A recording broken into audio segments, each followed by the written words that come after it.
स्वतंत्र भारत में राजनीति, इस पाठ्य पुस्तक के चैप्टर वाइज अति महत्वपूर्ण प्रश्नों की ये सीरीज है, नोटबुक है। इसको हम हल करने वाले हैं और परीक्षा में किस प्रकार के प्रश्न आएंगे उनको देखने वाले हैं। नमस्कार स्टूडेंट्स, आपका अपने चैनल पे स्वागत और अभिनंदन है। भारत में राज्य पुनर्गठन आयोग की स्थापना कब हुई? तो 1953 में राज्य पुनर्गठन आयोग बनाया गया था राज्यों को पुनर्गठित करने के लिए। भारत का संविधान कब लागू हुआ? तो बड़ा ही सरल प्रश्न है। 26 जनवरी 1950 को। प्रथम भारतीय गवर्नर जनरल कौन थे? भारतीय गवर्नर जनरल श्री राजगोपालाचारी।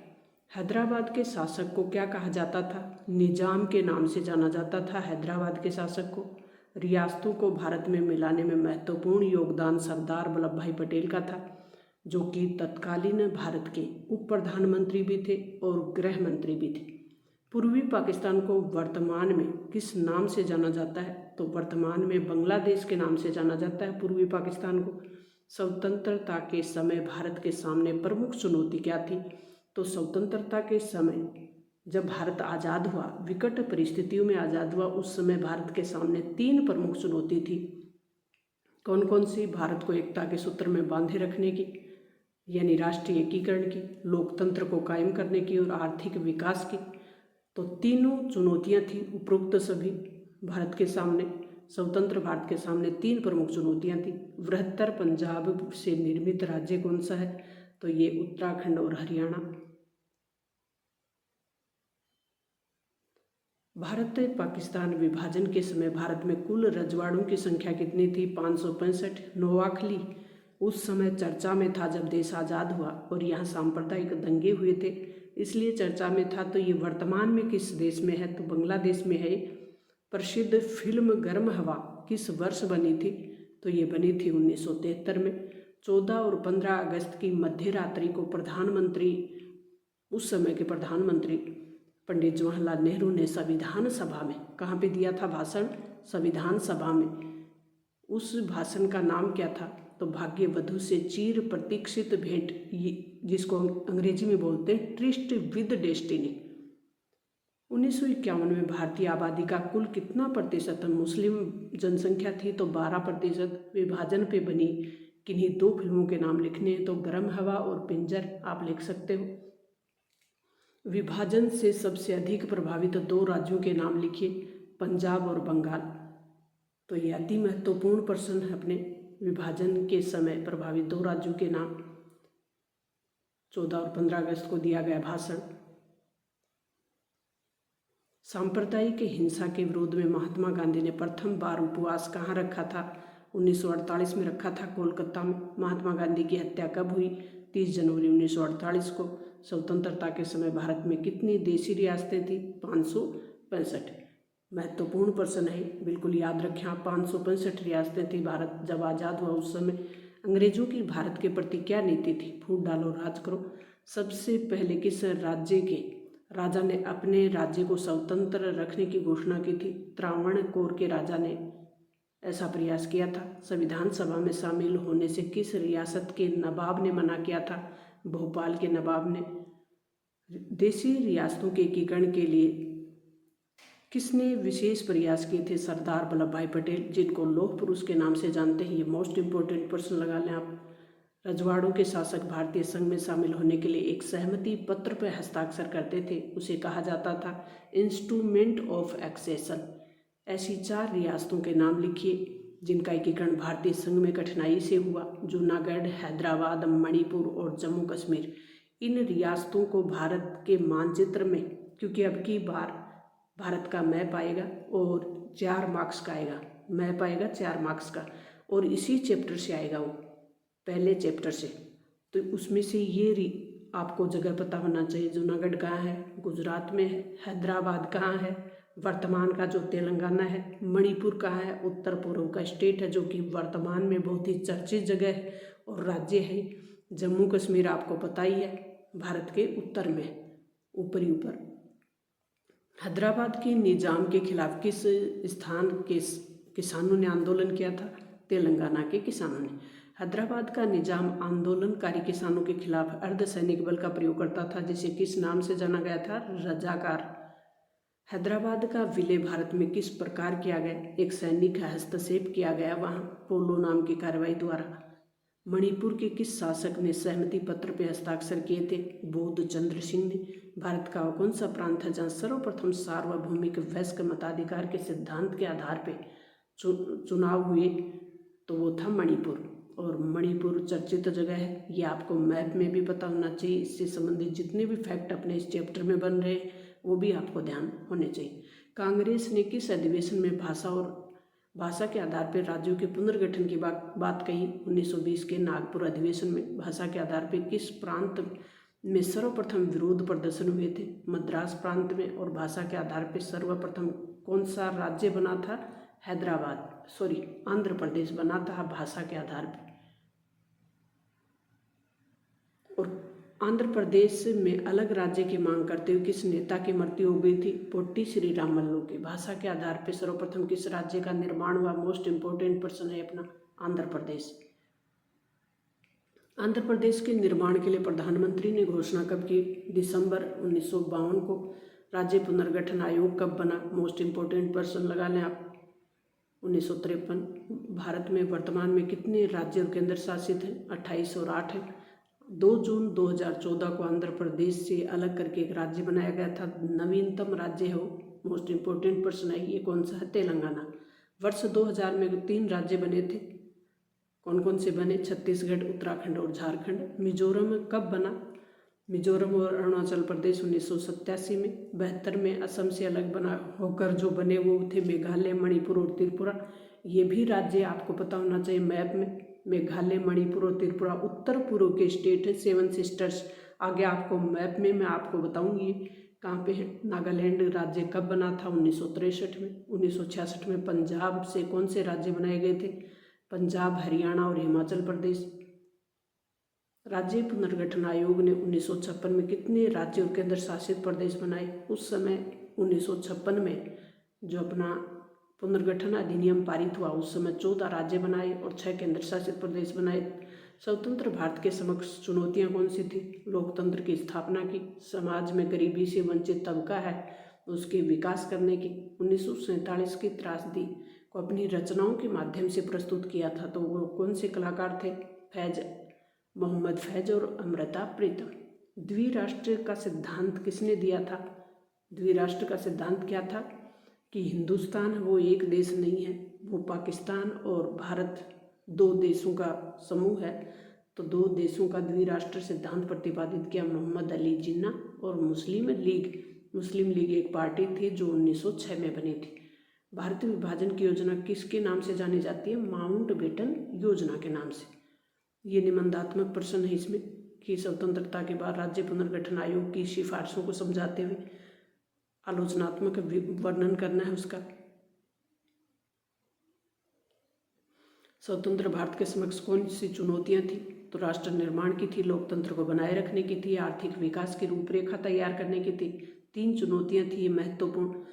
स्वतंत्रता के बाद भारत के एकीकरण को समझाइए, तो ये विभाजन और विस्थापन की, रजवाड़ों के विलय की, 565 रियासतें थी उनको मिलाने की, राज्यों के पुनर्गठन की, भारत विभाजन में आने वाली कठिनाइयाँ, मुस्लिम जो बहुल जनसंख्या थी उनका निर्धारण करने की भी कठिनाई थी। प्रत्येक मुस्लिम बहुल जो क्षेत्र था वो पाकिस्तान में जाने के लिए राजी भी नहीं था, तो उनको सहमत करने की। पंजाब और बंगाल के बंटवारे की भी समस्या थी, अल्पसंख्यकों की भी समस्या थी। भारत के एकीकरण में सरदार वल्लभ भाई पटेल का योगदान, तो रजवाड़ एकीकरण का दौर कैसे चला, अधिमिलन में मणिपुर के सामने कौन सी समस्या थी, आखिर में मणिपुर कैसे भारत में विलय हुआ, तो मणिपुर के भारत संघ में विलय के लिए उत्तरदायी घटनाएं कौन सी रही? तो सबसे पहले जनमत के दबाव में वहाँ के राजा ने 1948 में, जून 1948 में सार्वभौमिक वयस्क मताधिकार के आधार पर चुनाव करवाए थे और संवैधानिक राजतंत्र की स्थापना की थी। संवैधानिक राजतंत्र का मतलब होता है जो नाम मात्र की शक्तियाँ हैं वो राजा के पास हो और जो पूरी बाकी जो भी शासन संचालन की शक्तियाँ हैं वो संसद के पास हो, उसे कहते हैं संवैधानिक राजतंत्र। ये भारत के मैप में भरने हैं अपन को। सिक्किम, आंध्र प्रदेश, गोवा, जूनागढ़, गुजरात, हरियाणा, जम्मू कश्मीर और हैदराबाद। अब हम देख लेते हैं सिक्किम कहाँ पे है। उत्तर पूर्व के स्टेट के पास एक उभरी हुई जगह है, इस प्रकार से वो सिक्किम है। आंध्र प्रदेश का हमें पता है। गोवा एक सबसे छोटा राज्य है भारत का। जूनागढ़ यहाँ गुजरात में है। गुजरात में है ही। हरियाणा राजस्थान के पास है। जम्मू कश्मीर उत्तर में है भारत के। हैदराबाद वर्तमान का तेलंगाना। अब हम देख लेते हैं, ये जम्मू कश्मीर है। अभी जम्मू कश्मीर और लद्दाख को क्या बना दिया, केंद्र शासित प्रदेश बना दिया। ये लद्दाख हो गया है, तो जम्मू कश्मीर यहाँ भरना है हमें। हरियाणा कहाँ भरेंगे, ये राजस्थान है और ये हरियाणा है। ये हरियाणा है, ये गुजरात है, ये वाला गुजरात है, तो यहाँ जूनागढ़ है। ये सिक्किम है। इस प्रकार से उभरा हुआ जगह। ये उत्तर पूर्व के स्टेट है। 7 स्टेट हैं ये उत्तर पूर्व के। इनको संस्कृत में इंग्लिश में 7 सिस्टर्स, संस्कृत में सप्तभंगिनी और हिंदी में इनको कहते हैं 7 बहनें। ये अरुणाचल प्रदेश, ये नागालैंड, मणिपुर, मिजोरम, त्रिपुरा, असम और मेघालय। इस प्रकार से ये राज्य हैं। अब हम देखते हैं हैदराबाद कहाँ पे है। तो हैदराबाद ये वर्तमान के तेलंगाना में हैदराबाद है, यहाँ भरे आप। मद्रास यहाँ पे है, जो वर्तमान का चेन्नई है वो मद्रास है। भारत का सबसे छोटा राज्य है ये गोवा है। तो इस प्रकार से अपने भरना आएगा। यहाँ कोलकाता है पश्चिमी बंगाल का।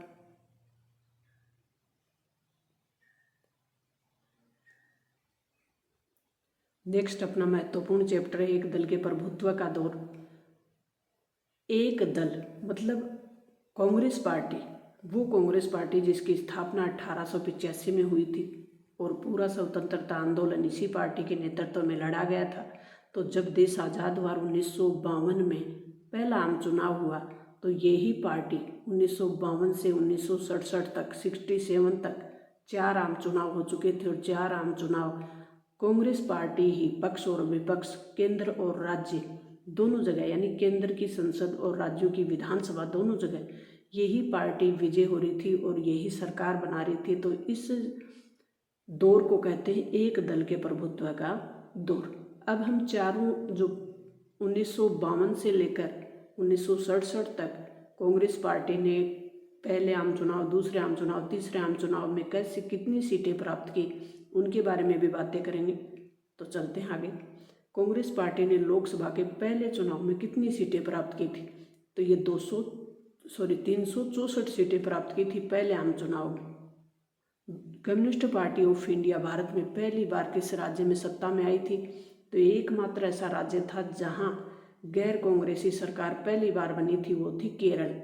और किसकी बनी थी, CPI, communist party of India, CPI की सरकार बनी थी केरल में।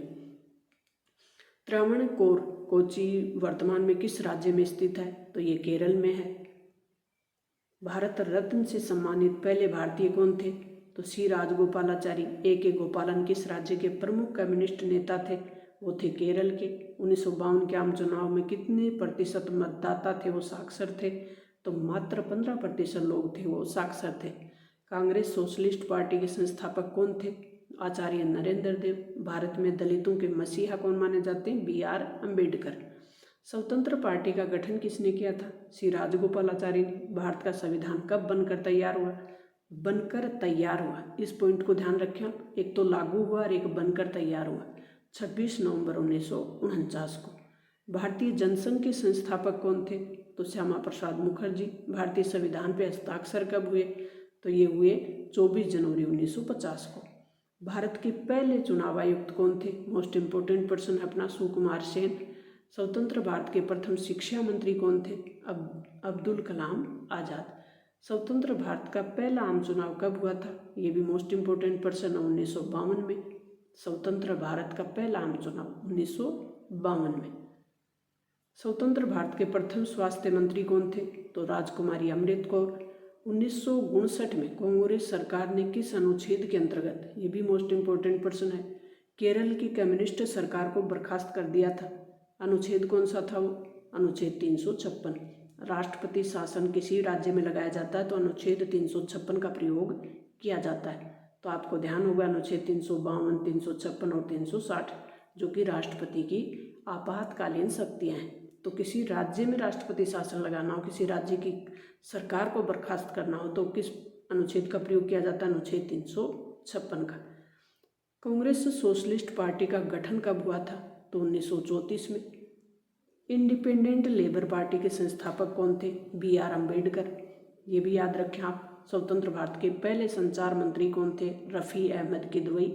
1952 के आम चुनाव में कुल कितने प्रतिशत मतदाता साक्षर थे? 15। सोशलिस्ट पार्टी के संस्थापक आचार्य नरेंद्र देव। भारत के पहले चुनाव आयुक्त सुकुमार सेन। स्वतंत्र भारत के पहले शिक्षा मंत्री अब्दुल कलाम आज़ाद। स्वतंत्र भारत का पहला आम चुनाव 1952 में। स्वतंत्र भारत के प्रथम मंत्रिमंडल में स्वास्थ्य मंत्री राजकुमारी अमृत कौर। भारत के संविधान पे हस्ताक्षर 24 जनवरी 1950। कांग्रेस सोशलिस्ट पार्टी का गठन 1934। Independent labour party Bhimrao Ambedkar. स्वतंत्र भारत के संचार मंत्री अहमद किदवई। समग्र मानवतावाद सिद्धांत के प्रणेता दीनदयाल उपाध्याय थे। भारत में एक दलीय प्रभुत्व के दौर में सबसे अधिक प्रभावशाली दल कौन सा था? भारतीय राष्ट्रीय कांग्रेस। 1977 के आम चुनाव में किस पार्टी को सत्ता मिली? किस पार्टी को मिली? जनता पार्टी को। भारतीय जनता पार्टी नहीं है, ये सिर्फ जनता पार्टी है, ये ध्यान रखें। प्रथम आम चुनाव में कांग्रेस को कितनी सीटें प्राप्त हुई थी? 489 में से 364 सीटें कांग्रेस को प्राप्त हुई थी। तो प्रथम आम चुनाव के समय लोकसभा के लिए कितनी सीटों पे चुनाव होने थे? 489 और कांग्रेस ने सीटें जीती 364। भारतीय राष्ट्रीय कांग्रेस की स्थापना कब हुई? 1885 में मुंबई में। भारत में समाजवादी दल का गठन 1934 में। भारत रत्न प्राप्त श्री राजगोपालाचारी जनसंघ की स्थापना कब हुई? 1951 में। भारत निर्वाचन आयोग का गठन, ये भी ध्यान रखें आप, मोस्ट इम्पोर्टेंट है, 1950। जनसंघ का भी ध्यान रखना है। भारत का संविधान कब लागू हुआ? ये सबको ध्यान है। भारत के तीसरे आम चुनाव कब हुए? 1967 में। संविधान की प्रारूप समिति के अध्यक्ष कौन थे? BR अम्बेडकर।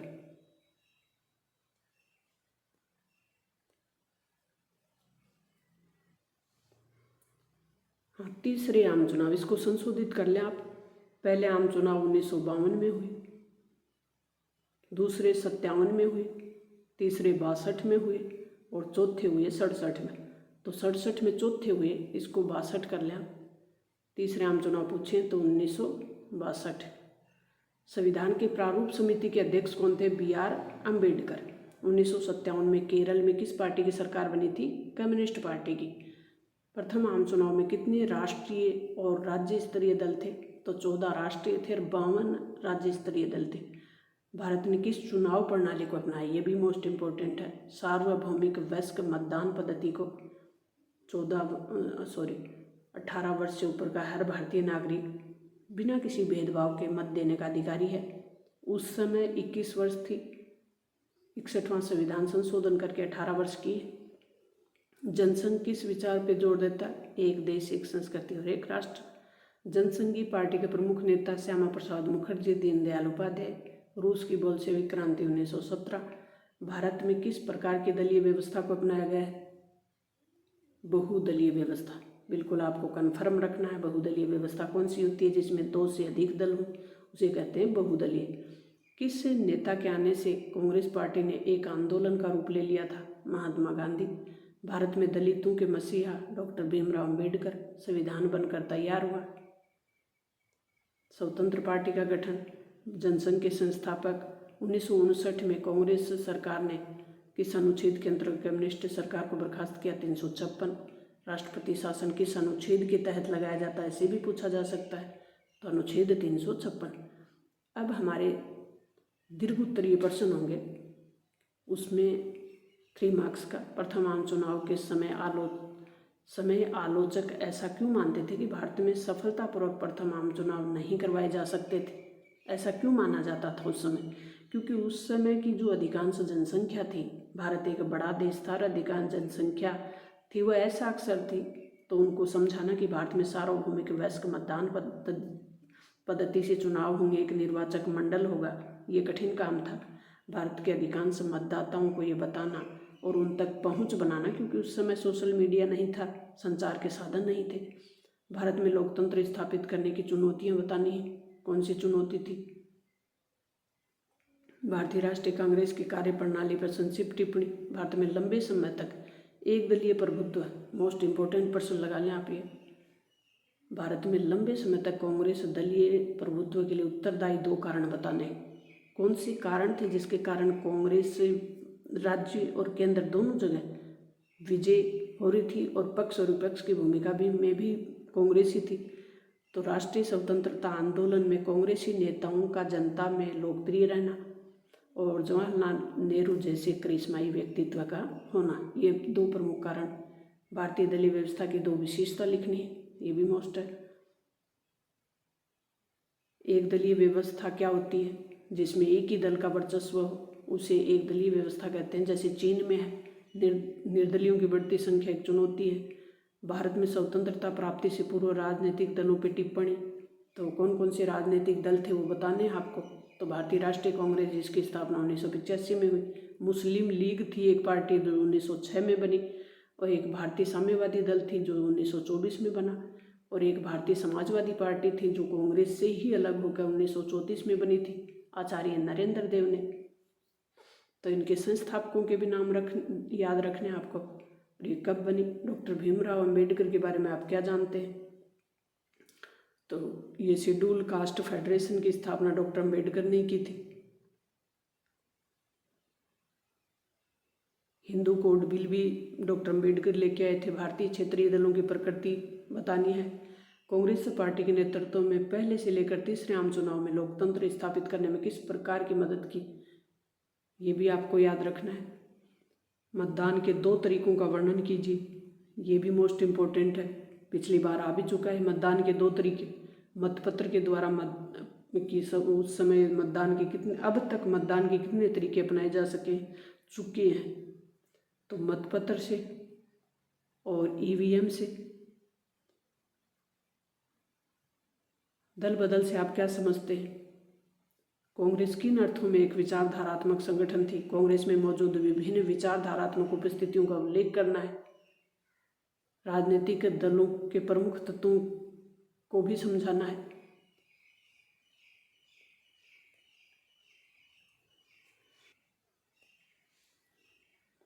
नेक्स्ट अपना महत्वपूर्ण प्रश्न है, नियोजित विकास की राजनीति।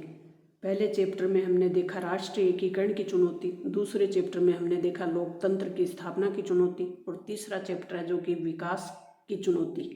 देश अपना विकास किस तरीके से करे कि गरीब से गरीब व्यक्ति को भी रोजगार मिले, और जो है साक्षर जनसंख्या है उसको साक्षरता यानी शिक्षा मिले। बेहतर विकास करने के लिए उद्योगीकरण किया जाए, तो उसके लिए नियोजित विकास की राजनीति अपनाई गई।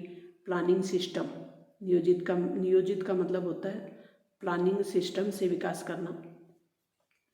भारत के शुरुआती दौर के विकास में कौन से विचार शामिल नहीं था? नियोजन था, उदारीकरण नहीं था, क्योंकि उदारीकरण को भारत ने 1991 में अपनाया है। आत्मनिर्भरता थी, सहकारी खेती थी। बॉम्बे प्लान कब प्रस्तुत किया गया? 1944 में। योजना आयोग की जगह नीति आयोग कब आया? 2015 में। नीति आयोग किस आयोग के स्थान पे आया है? योजना आयोग। दूसरी पंचवर्षीय योजना में जोर दिया गया था उद्योगों पे। पहली पंचवर्षीय योजना में किस पे जोर दिया? कृषि पे। हरित क्रांति की शुरुआत कब हुई? तो 1966 में, 65-66 में हुई थी। लौह अयस्क का विशाल भंडार उड़ीसा में मिला। भारत में नए आर्थिक सुधारों की शुरुआत किस सरकार के समय हुई थी? तो ये पीवी नरसिम्हा राव के समय। बॉम्बे प्लान के बारे में सही क्या है? तो ये भारत के आर्थिक भविष्य का ब्लूप्रिंट था। बिल्कुल सही है। भारत अपना आर्थिक विकास कैसे करे, इसके लिए ब्लूप्रिंट तैयार किया था कुछ उद्योगपतियों ने मिलकर 1944 में। उसको कहते हैं बॉम्बे प्लान। इसकी रचना कुछ अग्रणी उद्योगपतियों ने की, ये भी सही है। इसमें नियोजन के विचार पर पुरजोर का समर्थन दिया, यानी नियोजित तरीके से विकास करने पर जोर दिया गया, ये भी सही है। तो प्रयुक्त सभी सही हो जाएंगे। द्वितीय पंचवर्षीय योजना के रचनाकार कौन थे? तो पीसी मोहलनोबिस। दूसरी पंचवर्षीय योजना में भारी उद्योगों के विकास पे जोर दिया गया, बिल्कुल सही। केरल में विकास और नियोजन के लिए जो रास्ता चुना गया उसे केरल मॉडल कहा जाता है। तो केरल मॉडल क्या है? केरल में विकास के लिए जो नियोजित विकास का रास्ता चुना उसे कहते हैं केरल मॉडल। 1944 में उद्योगपतियों के समूह द्वारा नियोजित अर्थव्यवस्था के प्रस्ताव को क्या कहा जाता है? बॉम्बे प्लान। तो आपको बॉम्बे प्लान याद हो गया होगा, कब आया? 1944 में। किसके द्वारा? उद्योगपतियों के द्वारा। कौन सा मॉडल अपनाने के लिए? नियोजित अर्थव्यवस्था का। इकोनॉमी ऑफ परफॉर्मेंस के लेखक कौन है? जेसी कुमारप्पा। भारतीय सांख्यिकी संस्थान के संपादक कौन है? पीसी मोहलनोबिस। ये मोस्ट इंपोर्टेंट पर्सन है सब। केरल मॉडल में शिक्षा पे जोर दिया जा रहा है, शिक्षा और स्वास्थ्य, क्योंकि केरल भारत का ऐसा राज्य है जो शिक्षा और स्वास्थ्य दोनों ही में अन्य राज्यों से आगे है। चौथी पंचवर्षीय योजना शुरू की गई 1966 में। वामपंथ। वामपंथ क्या है? ये मोस्ट इम्पोर्टेंट है। उन लोगों की तरफ संकेत किया जाता है जो गरीब हैं, पिछड़े हैं और सामाजिक समानता के हकदार हैं, उनकी ओर इशारा करने वाली जो विचारधारा है उसको कहते हैं वामपंथ। पहली पंचवर्षीय योजना का मूल मंत्र था धीरज, लेकिन दूसरी पंचवर्षीय योजना का जो मूल मंत्र है कोशिश तेज गति से संरचनात्मक बदलाव की ओर। तो ये बिल्कुल ध्यान रखने आपने। पहली पंचवर्षीय योजना का मूल मंत्र धीरज और दूसरी पंचवर्षीय योजना का है कोशिश तेज गति से, यानी संरचनात्मक बदलाव की ओर। 1 जनवरी 2015 को नीति आयोग बना। बॉम्बे प्लान योजना भारत के उद्योगपतियों द्वारा 44 में। भारत का milkman Verghese Kurien most important person है। योजना आयोग की जगह नई संस्था नीति आयोग। नीति आयोग का अध्यक्ष, योजना आयोग का अध्यक्ष भी प्रधानमंत्री होता था और नीति आयोग का अध्यक्ष भी देश का प्रधानमंत्री होता है। 1969 में केंद्र सरकार ने कितने बैंकों का राष्ट्रीयकरण किया था? 14 बैंकों का। भारतीय सांख्यिकी संस्थान के संपादक पीसी मोहलनोबिस थे और दूसरी पंचवर्षीय योजना के रचनाकार भी थे। तो याद रखना आपको ध्यान। जेसी कुमारप्पा का असली नाम था JC Cornelius. Operation flood. Operation flood जो कि 1970 में चला था, दूध उत्पादन से संबंधित है। दुग्ध क्रांति, श्वेत क्रांति। किस पंचवर्षीय योजना में भारी उद्योगों पे जोर दिया? दूसरी मोस्ट इंपोर्टेंट पर्सन नहीं है। स्वतंत्र भारत के समक्ष कौन कौन से मॉडल थे? भारत जब आज़ाद हुआ तो 2 मॉडल थे विश्व में। एक तो पूंजीवादी मॉडल जो कि अमेरिका के नेतृत्व में चल रहा था, और एक था समाजवादी मॉडल जो कि सोवियत संघ के नेतृत्व में चल रहा था। हमने दूसरी पाठ्य पुस्तक में पढ़ा था कि विश्व उस समय 2 ध्रुवों में बटा हुआ था, तो एक का नेतृत्व अमेरिका कर रहा था तो एक का सोवियत संघ। तो एक मॉडल था पूंजीवादी और दूसरा था समाजवादी। बॉम्बे प्लान क्या था? ये हमने देख ही लिया। भारत में नियोजन के 2 उद्देश्य क्या थे? एक तो देश की राष्ट्रीय आय बढ़ाना, दूसरा क्षेत्रीय जो असंतुलन है उसको दूर करना। विकास के शुरुआती दौर में उठे 2 प्रमुख सवाल कौन से थे? शुरुआत में जब देश आज़ाद हुआ तो देश के सामने 2 सवाल उठे कि कृषि का विकास पहले किया जाए या उद्योगों का। कृषि बनाम उद्योग, क्योंकि भारत कृषि प्रधान देश था, लोग साक्षर थे और ज़्यादातर जो कार्य थे वो कृषि में ही कर रहे थे। तो कृषि का विकास पहले किया जाए या उद्योगों का। निजी क्षेत्र बनाम सार्वजनिक, निजी क्षेत्र को ज़्यादा अधिकार दिए जाएं या सार्वजनिक क्षेत्र को, ये भी सवाल था। इसलिए तत्कालीन प्रधानमंत्री पंडित जवाहरलाल नेहरू ने मिश्रित अर्थव्यवस्था का मॉडल अपनाया। मिश्रित अर्थव्यवस्था यानी जिसमें दोनों ही तत्वों को प्रधानता दी जाए, निजी भी हो और सार्वजनिक भी हो, मिला जुला रूप हो। भारतीय परिस्थितियों के अनुसार भूमि सुधार के लिए किए गए प्रयास, तो जमींदारी प्रथा को समाप्त किया। जमीन के जो छोटे छोटे टुकड़े थे उनको एक साथ किया गया। छोटे किसानों को जमीन का मालिकाना हक दिया गया। सार्वजनिक क्षेत्र का उद्देश्य क्या होता है? इन उद्योगों पे सरकार का नियंत्रण होता है। सार्वजनिक नियोजन के लिए किन बातों को शामिल किया जाता है? तो उपलब्ध जो भी संसाधन है उनका सही आंकलन करना और उनका अधिकतम उपयोग हो सके इसके लिए योजना बनाना और योजना का सही क्रियान्वयन करना। हरित क्रांति क्या थी? मोस्ट इम्पोर्टेंट पर्सन है अपना। हरित क्रांति खाद्यान्न संकट को दूर करने के लिए कृषि में एक क्रांति लाई गई थी, जिसे हरित क्रांति कहते हैं। हरियाली होती है कृषि में, तो उसके आधार पर आप ध्यान रखें कि कृषि में उत्पादन को बढ़ाने के लिए एक क्रांति लाई गई थी, उसको कहते हैं हरित क्रांति। क्योंकि 1960 का दशक खतरनाक दशक कहलाता है, इसको आगे अगले चैप्टर में पढ़ेंगे हम।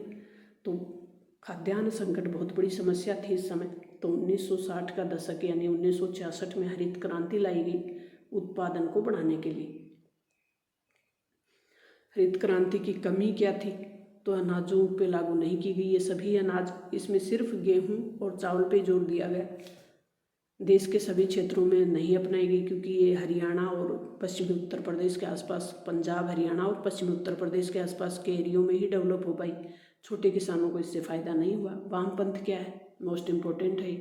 वामपंथ दक्षिण पंथ दोनों विचारधाराएं रखनी है अपने को, जो गरीब और पिछड़े समूह की तरफदारी करे। दक्षिण पंथ क्या है? जो खुली प्रतिस्पर्धा और बाजार मूलक अर्थव्यवस्था या पूंजीवाद का हिमायती हो, उसे कहते हैं दक्षिण पंथ। सार्वजनिक क्षेत्र का महत्व है। रोजगार के अवसरों में वृद्धि होती है। बीमार जो कारखाने हैं उनको पुनर्स्थापित किया जा सकता है। निर्यात में वृद्धि हो सकती है।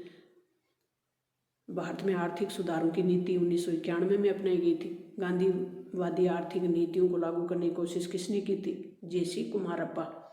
तो जे.सी. कुमारप्पा कौन थे? जे.सी. कुमारप्पा किन नीतियों को लागू करना चाहते थे? गांधीवादी आर्थिक नीतियों को। गुजरात में अमूल जो दुग्ध क्रांति से संबंधित है, इसकी शुरुआत किसने की थी? वर्गीज कुरियन ने। इकोनॉमी ऑफ परफॉर्मेंस पुस्तक JC. Kumarappa. Blood operation flood most important है।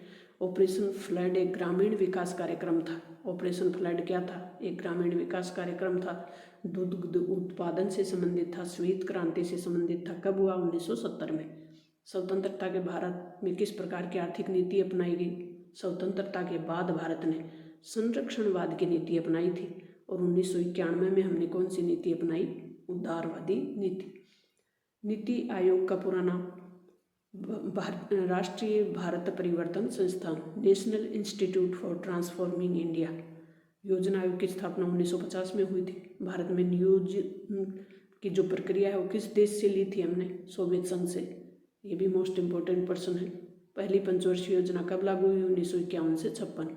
दूसरी पहली पंचवर्षीय योजना में जोर दिया कृषि पे।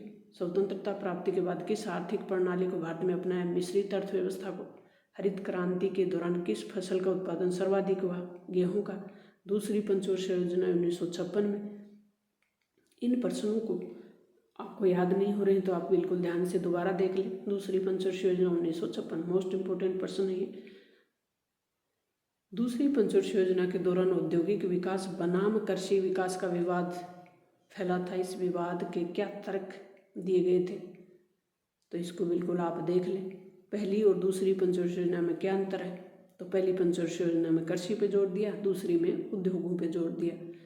भारत में नियोजन की आवश्यकता क्यों थी? क्योंकि भारत जब आज़ाद हुआ तो विकट परिस्थितियों में हुआ था, तो भारत के विकास के लिए, सामाजिक विकास के लिए नियोजित विकास अति आवश्यक था। नियोजित विकास होता क्या है? प्लानिंग के तहत जो विकास किया जाए, यानी जो सोच समझ कर सुव्यवस्थित तरीके से, क्रमबद्ध तरीके से विकास को अंजाम दिया जाए। कम संसाधनों का बेहतर आउटपुट हो। नियोजन के प्रमुख 3 तत्व: उपलब्ध संसाधनों का सही आंकलन। सार्वजनिक क्षेत्र के विस्तार का क्या अर्थ है? सार्वजनिक क्षेत्र की विशेषताएं क्या हैं? भारत में सार्वजनिक क्षेत्र की समस्या कौन सी है? योजना आयोग पे टिप्पणी। ऑपरेशन फ्लड के बारे में आप क्या जानते हैं? श्वेत क्रांति पे टिप्पणी लिखनी है। हरित क्रांति क्या थी? हरित क्रांति के नुकसान क्या हुए? इसके पॉजिटिव इफेक्ट क्या थे? पॉजिटिव नेगेटिव दोनों आपको याद रखने। हरित क्रांति के फायदे कौन से थे? ये पॉजिटिव हो गया, इससे खाद्यान्न उत्पादन में बढ़ोतरी हुई, किसानों की आय में वृद्धि हुई। राष्ट्रीय विकास परिषद के मुख्य तत्व कौन से हैं? पंचवर्षीय योजना के प्रमुख उद्देश्य क्या हैं? आर्थिक वृद्धि, आधुनिकीकरण, आत्मनिर्भरता और समानता पंचवर्षीय योजना के उद्देश्य थे। स्वतंत्रता के बाद भूमि सुधार हेतु सरकार ने जमींदारी प्रथा को समाप्त किया, चकबंदी लागू की और बटाईदार जो काश्तकार थे उनको सुरक्षा दी। जो जोत रहा है उसी को उसका मालिक बनाए। मिश्रित अर्थव्यवस्था पे टिप्पणी लिखनी है, तो इसमें पूंजीवाद और समाजवादी दोनों मॉडल की अच्छी बातों को शामिल किया जाता है। दक्षिणपंथी और वामपंथी विचारधारा, भारत के विदेश संबंध नेक्स्ट चैप्टर है।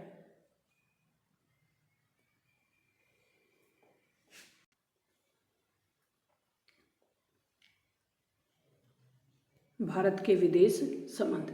अब देश आज़ाद हो चुका था, भारत ने अपने राष्ट्रीय एकीकरण के लिए प्रयास कर लिया। भारत ने अपने लोकतंत्र की स्थापना के लिए प्रथम आम चुनाव भी करवा लिए। अब भारत ने अपने विकास के लिए नियोजित विकास का मॉडल भी अपना लिया, आर्थिक विकास के लिए।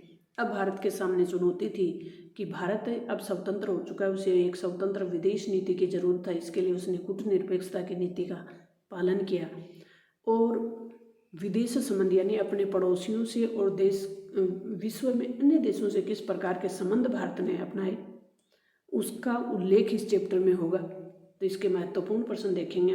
पंचशील के 5 सिद्धांत किसके द्वारा घोषित किए गए थे?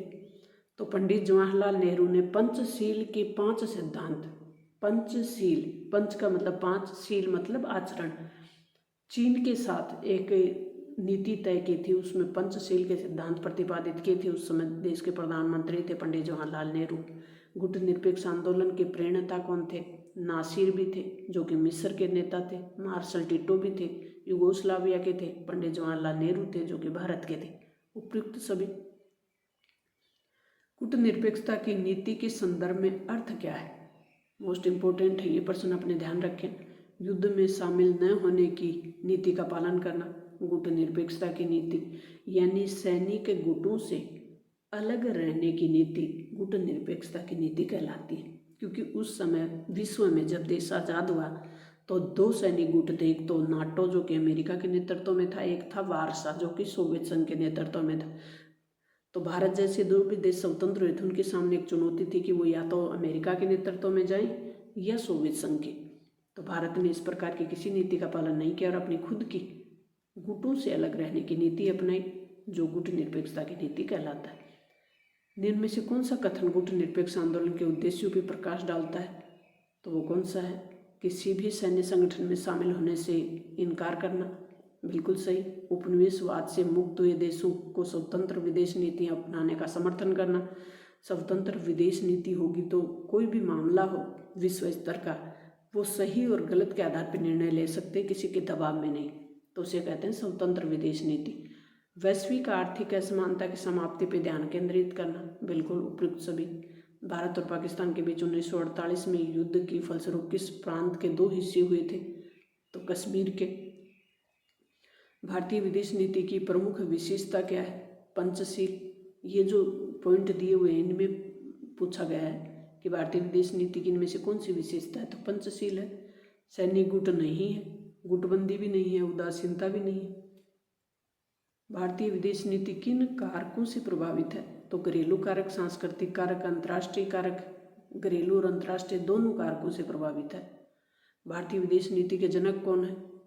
तो पंडित जवाहरलाल नेहरू, क्योंकि उस समय के तत्कालीन भारतीय प्रधानमंत्री भी और विदेश मंत्री भी पंडित नेहरू थे। वर्तमान में गुटनिरपेक्ष आंदोलन के कितने सदस्य देश हैं? 120। किस वर्ष इंदिरा गांधी ने सोवियत संघ के साथ 20 वर्षीय शांति सहयोग मित्रता संधि की थी?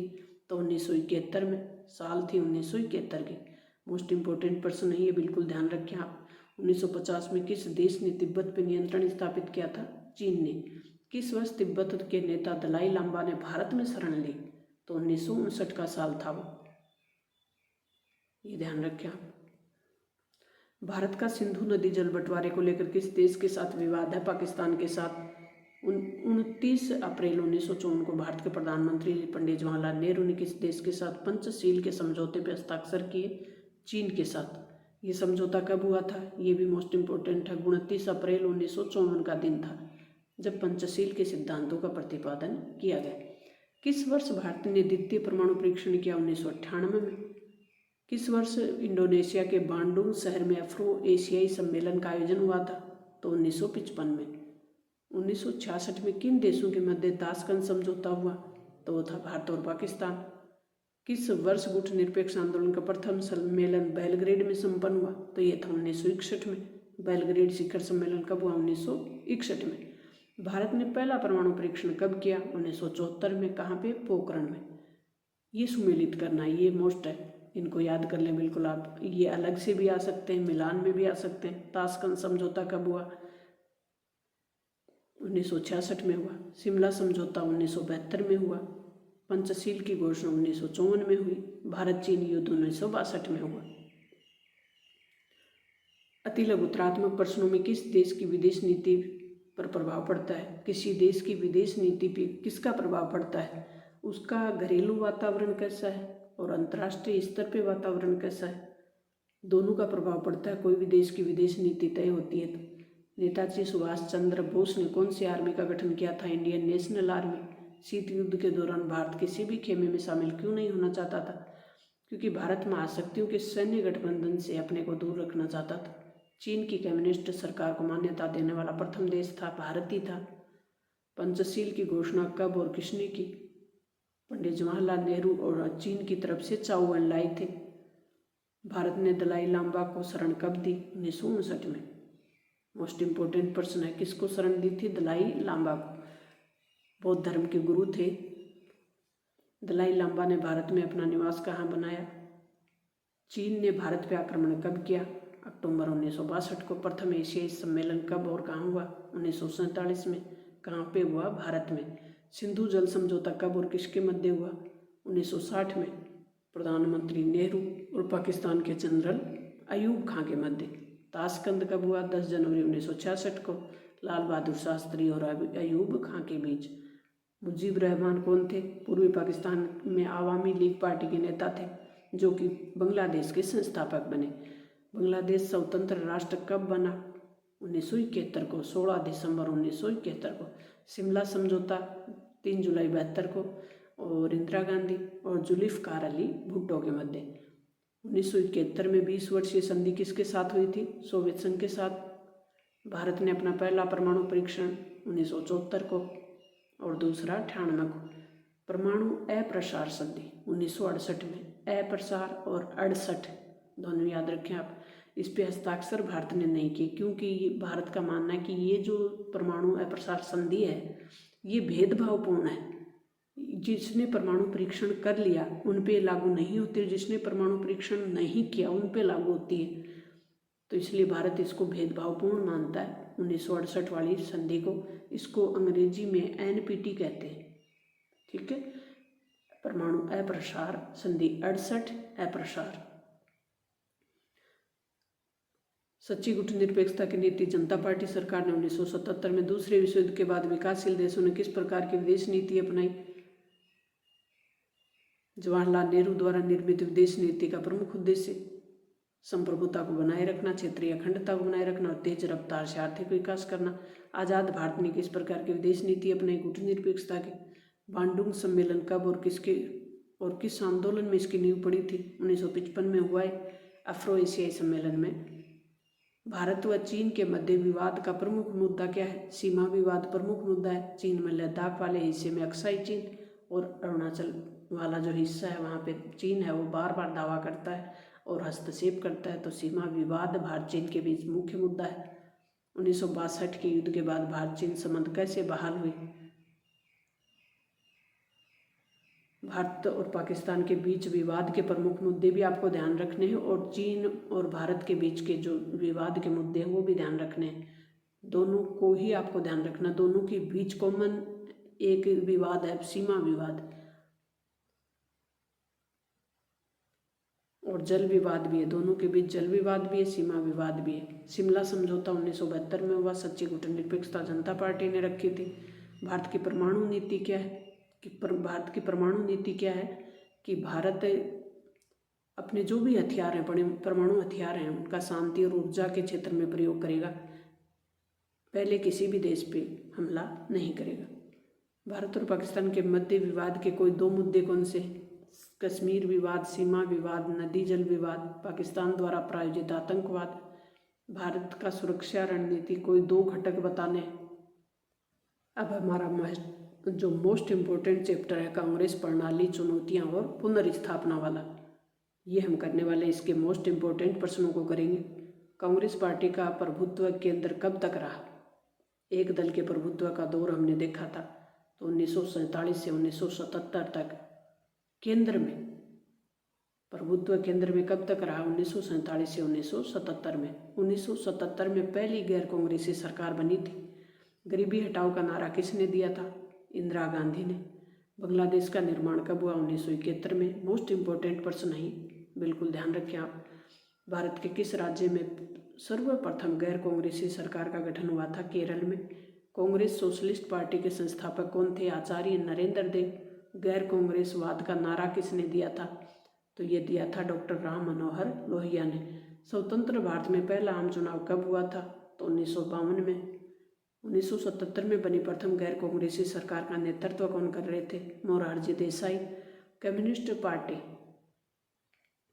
ऑफ इंडिया भारत में पहली बार किस राज्य में सत्ता में आई थी? केरल में। द्रविड़ मुनित्र कड़गम का गठन किसने किया था? तो सी नटराजन अन्नादुराई ने। रिक्त स्थानों की पूर्ति जवाहरलाल नेहरू के राजनीतिक उत्तराधिकारी कौन बने थे? लाल बहादुर शास्त्री।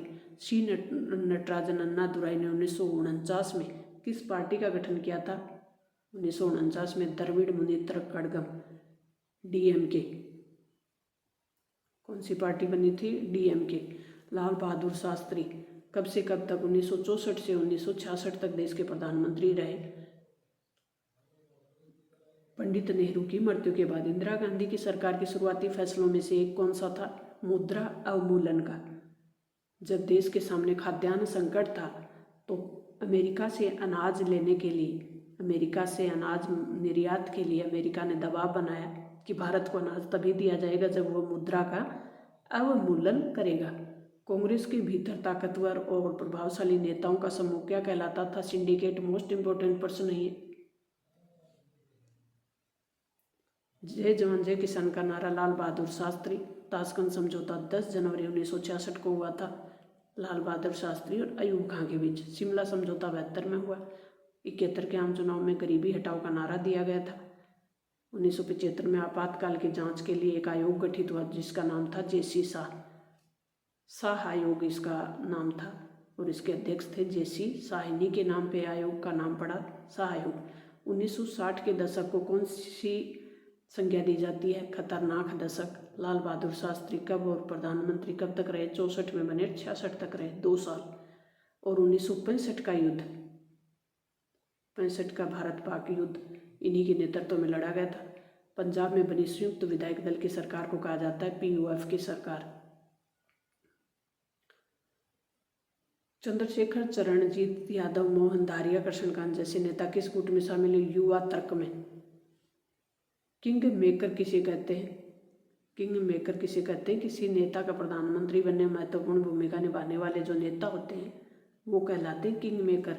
नेहरू जी की मृत्यु 1964 में, 27 मई 1964 को। 60 के दशक को मोस्ट इम्पोर्टेंट खतरनाक दशक क्यों कहा जाता है?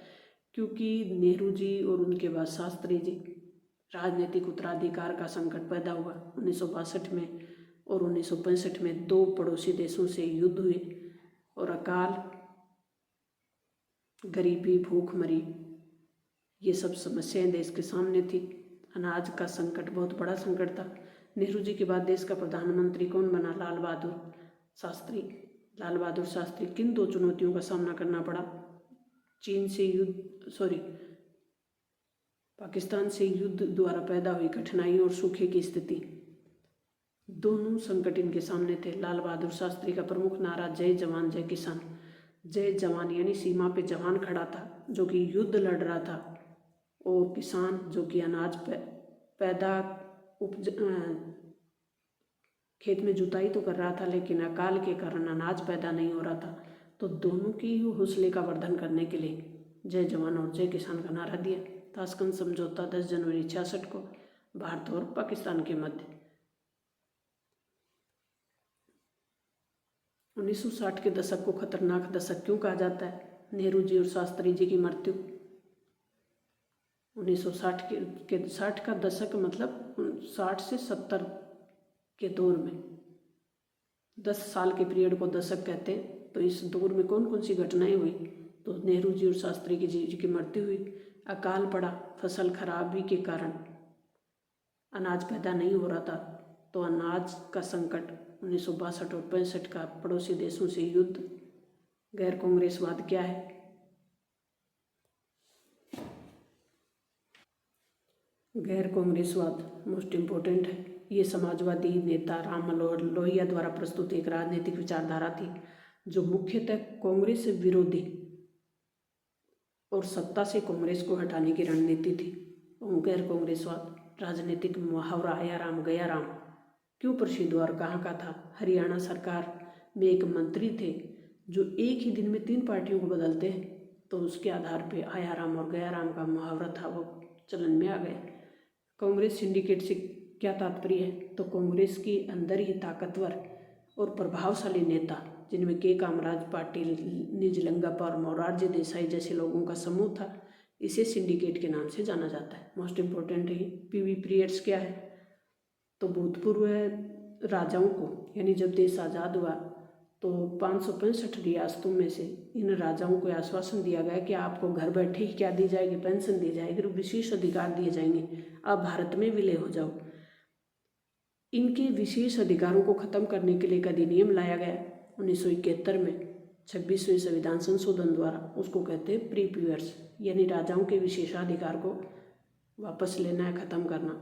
10 सूत्री कार्यक्रम किसने रखा? इंदिरा गांधी ने 1967 में। के कामराज योजना क्या थी? राजनीतिक मुहावरा आया राम गया राम हो गया।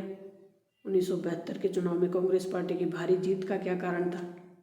तो इंदिरा गांधी का प्रभावशाली व्यक्तित्व और उसके समाजवादी नीतियां और गरीबी हटाओ का नारा।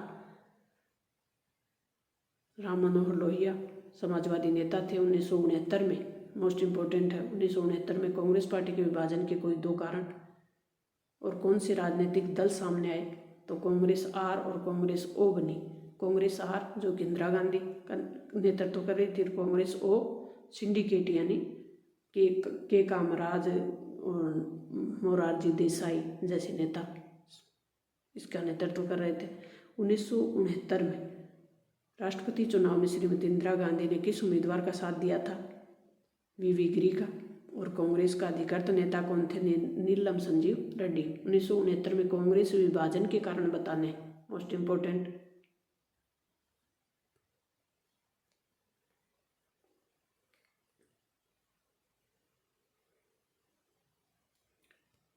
अब 1969 में कांग्रेस स्वतंत्रता के बाद पहले बार विभाजित हुई, तो क्या कारण थे? दक्षिणपंथी विचारधारा और राष्ट्रपति का चुनाव। 1969 में राष्ट्रपति का चुनाव हुआ था। सिंडिकेट द्वारा श्रीमती इंदिरा गांधी को हटाने का प्रयास किया गया। ये प्रमुख कारण थे जो कांग्रेस के विभाजन के कारण बने। 1971 में कांग्रेस की पुनर्स्थापना के प्रमुख कारण क्या थे? एक तो इंदिरा गांधी का चमत्कारिक नेतृत्व, एक पॉइंट बनाइए आप, दूसरा पॉइंट बनाइए, अंडरलाइन करें, प्रभावशाली तरीके से लिखे। 10 सूत्री कार्यक्रम की योजना यानी घोषणा की, गरीबी हटाओ का नारा दिया। तीसरा पॉइंट भूमि सुधार कानून लागू किया। चौथा पॉइंट पीवी पीरियड्स हटाने का वादा किया था और 14 बैंकों का राष्ट्रीयकरण किया गया था। काफ़ी थी योजनाएं। दल बदल क्या है? कोई मोस्ट इम्पोर्टेंट है ये भी कोई निर्वाचित जनप्रतिनिधि जिस पार्टी के टिकट से जीतता है उस पार्टी को छोड़कर अगर वो किसी भी लालचवश दूसरी पार्टी ज्वाइन कर लेता तो उसे कहते हैं दल बदल। 1966 में कांग्रेस के वरिष्ठ नेताओं ने प्रधानमंत्री के पद के लिए श्रीमती इंदिरा गांधी का साथ क्यों दिया? क्योंकि इन नेताओं को लग रहा था कि इंदिरा गांधी विशेष जो राजनीतिक मामले हैं उनमें अनुभव इनको नहीं है, तो ये इन्हीं के दिशा निर्देशों पे काम करेगी। इसलिए वरिष्ठ नेताओं ने किसका समर्थन किया था? इंदिरा गांधी को। कांग्रेस की आंतरिक फूट राष्ट्रपति के निर्वाचन में किस तरह उभर कर सामने आई थी? तो 1969 का जो राष्ट्रपति चुनाव था वो कांग्रेस विभाजन का कारण बना था और कांग्रेस ने नीलम संजीव रेड्डी को अधिकृत किया, लेकिन इंदिरा गांधी ने वीवी गिरी का साथ दिया और अपनी आत्मा की आवाज़ के नाम पे चुनाव वोट देने का आह्वान भी किया और वीवी गिरी जीत भी जाते हैं। 1967 में मोस्ट इम्पोर्टेंट पर्सन है अपना, वेरी मोस्ट इम्पोर्टेंट लगा ले। 1967 में कांग्रेस की हार के कौन से कारण थे ये बताने? देश की खराब स्थिति और इंदिरा गांधी का राजनीतिक अनुभव कम होना, क्योंकि 1966 में इंदिरा गांधी पहली महिला प्रधानमंत्री बनी थी, तो 1967 में चुनाव हुए अगले साल, तो राजनीतिक अनुभव इंदिरा गांधी को नहीं था, पहला कारण। दूसरा, राम मनोहर लोहिया की गैर कांग्रेसवाद का जो नारा दिया जा रहा था वो, यानी विरोधी विपक्ष जो था वो मजबूती से गैर कांग्रेसवाद का नारा दे रहा था। काल और सूखे की स्थिति थी देश में। चीन और पाकिस्तान के साथ युद्ध, 1962 का युद्ध और 1965 का युद्ध, इससे भी देश की स्थिति खराब हो चुकी थी। ये प्रमुख कारण थे। लोकतांत्रिक व्यवस्था का संकट, ये अपना महत्वपूर्ण प्रश्न है। लोकतांत्रिक व्यवस्था का संकट कहने का मतलब कि लोकतंत्र का मतलब है जनता का शासन, और देश में एक बार ऐसी स्थिति उत्पन्न हुई कि कुछ लोकतांत्रिक अधिकार थे उन पे आँच आई, तो इसे कहते हैं लोकतांत्रिक व्यवस्था का संकट। नागरिक स्वतंत्रता से क्या आशय है? जिसमें व्यक्ति के व्यक्तित्व के विकास के लिए अवसर दिया जाए, उसे कहते हैं नागरिक स्वतंत्रता। आपातकाल के दौरान जय नारायण की क्या भूमिका थी? जयप्रकाश नारायण। तो जयप्रकाश नारायण संपूर्ण क्रांति का आह्वान कर रहे थे। संपूर्ण क्रांति का नेतृत्व कौन कर रहे थे? जयप्रकाश नारायण। नक्सलवादी आंदोलन 1967 में नक्सलवादी आंदोलन खड़ा हुआ। दार्जिलिंग में नक्सल नामक जगह से, पश्चिमी बंगाल में एक जगह है, और ये किस विचारधारा? मार्क्सवादी कम्युनिस्ट पार्टी के विचारधारा से बंधे हुए थे, और इस आंदोलन को कहते हैं नक्सलवादी आंदोलन। ये माओवादी विचारधारा, एक चीनी नेता है, उनके की शक्ति है वो बंदूक से निकलती है, उस पर अमल करने वाला आंदोलन था। आज ये एक आतंकवाद में बदल चुका है। गुजरात और बिहार के आंदोलन तथा राष्ट्रव्यापी सत्याग्रह आंदोलन किसने और क्यों किया? तो गुजरात से लेकर बिहार तक आंदोलन हुआ, और ये किसने किया था? जयप्रकाश नारायण ने। इंदिरा गांधी के विरुद्ध 25 जून 1975 को इससे देश में इतनी अधिक अव्यवस्था उत्पन्न हो गई थी। अवैध और अनैतिक आदेशों की पालना, सरकारी सिस्टम से न करने का आह्वान जयप्रकाश नारायण द्वारा किया गया, तो राष्ट्रपति शासन लगा दिया जाता है, आपातकाल लागू कर दिया जाता है। राष्ट्रपति शासन नहीं, अनुच्छेद 352 का प्रयोग करते हुए, क्योंकि उस समय एक प्रावधान था संविधान में कि अनुच्छेद 352 तब भी लागू किया जा सकता है जब देश में अव्यवस्था हो, आंतरिक अव्यवस्था हो। फिर 44वें संविधान संशोधन द्वारा उस प्रावधान को हटा दिया गया। तो ये 1952 का जो प्रावधान था आंतरिक अव्यवस्था का संकट के आधार पर राष्ट्रपति शासन लगाने का, आपातकाल लागू करने का, उसी का प्रयोग किया गया था 1975 में। 1975 में आपातकाल की घोषणा के परिणामों का मूल्यांकन करना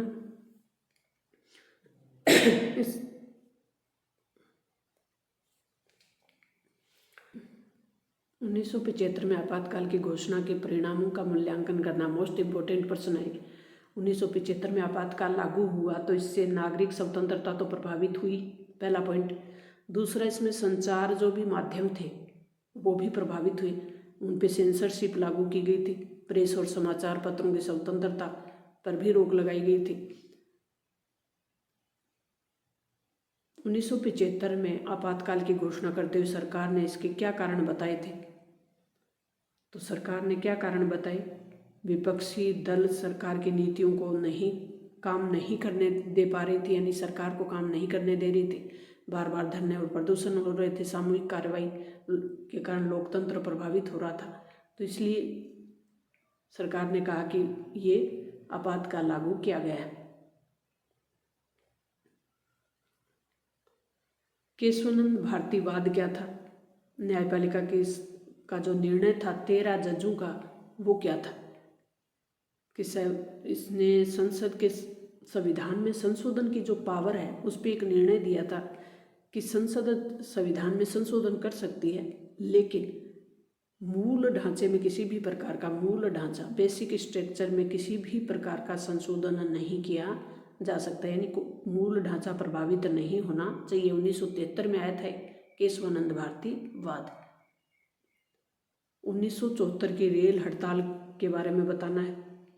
आपातकाल की जांच के लिए गठित आयोग पर टिप्पणी। आपातकाल की जांच के लिए 1977 में एक आयोग बना था, कौन सा था? जे.सी. शाह आयोग।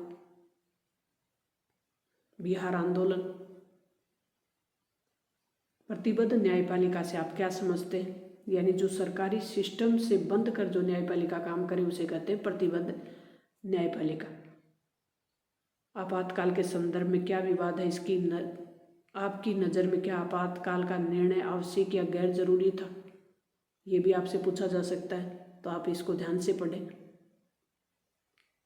आपातकाल के दौरान प्रमुख घटनाओं पर प्रकाश डालना है, कौन कौन सी घटनाएं उस समय हुई। आपातकाल के बाद भारतीय शासन व्यवस्था में क्या परिवर्तन आया, तो आपातकाल से भारतीय लोकतंत्र की जो ताकत थी वो ताकत और कमजोरी उजागर हो गई। इससे सिद्ध हो गया कि भारत से लोकतंत्र को विदा करना बहुत मुश्किल है, क्योंकि भारतीय लोकतंत्र बहुत मजबूत है।